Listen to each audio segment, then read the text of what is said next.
Sir మీ పేరు? నా పేరు నరసింహాచార్యులు. ఏం జాబ్ చేశారండి? ఆల్ ఇండియా రేడియోలో స్టేషన్ డైరెక్టర్గా రిటైర్ అయ్యాను. మా పెళ్ళి 62 సంవత్సరాలు అయింది.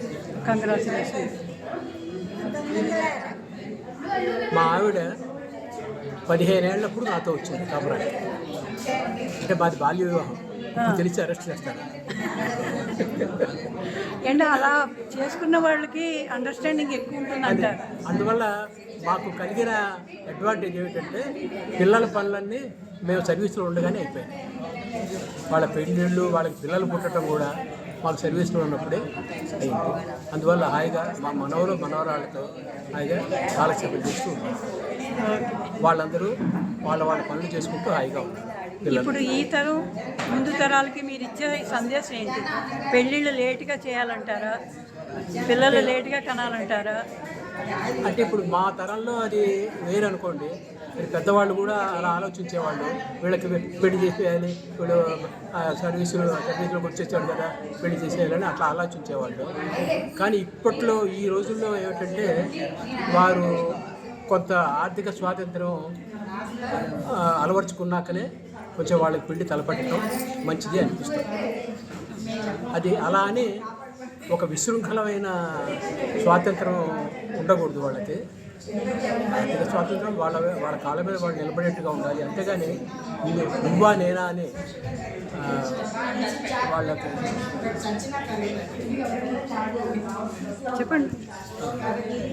వాళ్ళకి ఒక పోటీ అట్మాస్ఫియర్ కాకుండా ఒక అండర్స్టాండింగ్ అట్మాస్ఫియర్ క్రియేట్ అయ్యేట్టుగా చేసుకుంటే మంచిది పెద్దవాళ్ళు ఆలోచించి.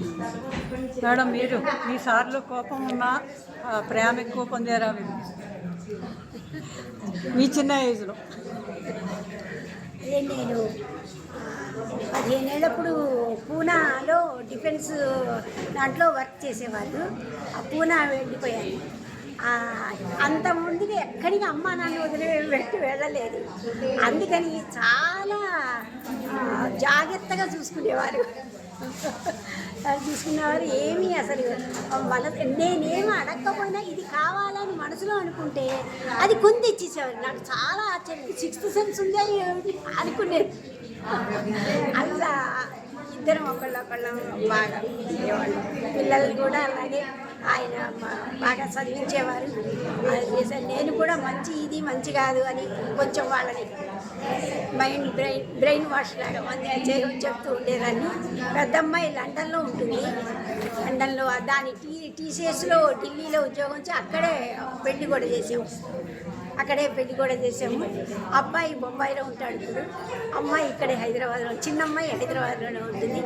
ఆ ముగ్గురు అల్లుళ్ళు బంగారం, కోడలు అంతకంటే నా దైవశక్తి బాగా ఉందని నేను అనుకుంటున్నాను. థ్యాంక్ యూ అండి.